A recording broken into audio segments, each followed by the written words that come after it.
यहाँ पर रहते होंगे सैनिक इस पूरी दीवारों पे सिक्योरिटी के लिए, और जगह जगह पे मिलेंगे आपको इस दीवारों में छेद, तीर चलाने के लिए या फिर गर्म तेल और पानी डालने के लिए, मतलब दूसरी फोर्स के हमले से बचने के लिए। लेकिन सोचने की बात यह है कि उस टाइम पे जब दिल्ली के अंदर मैदानी इलाके बहुत सारे थे, तो उसके बाद भी इस सबसे ऊंची पहाड़ी के ऊपर इस किले को क्यों बनाया? तो उसका रीजन ये था कि गयासुद्दीन तुगलक के दौर में जो था मंगोलों का बहुत बड़ा खतरा था, तो मंगोलों से बचने के लिए इस किले को इस तरह से बनाया गया था।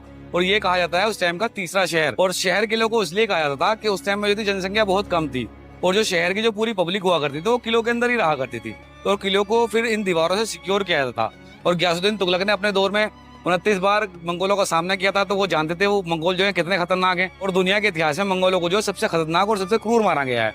तो उस सब से अपने लोगों को बचाने के लिए गयासुद्दीन तुगलक ने एक किला बनाया था दिल्ली की सबसे ऊंची पहाड़ी के ऊपर। पहले जो स्टार्टिंग में थे गयासुद्दीन तुगलक, जिन्होंने तुगलक वंश की नींव रखी, जिन्हें गाजी मलिक भी कहा जाता था, और उसके बाद उनके बेटे मोहम्मद बिन तुगलक और उनके बाद उनके भतीजे फिरोज शाह तुगलक इस बीच में रहे, और इन्होंने समथिंग 100 ईयर अपना रूल चलाया दिल्ली से।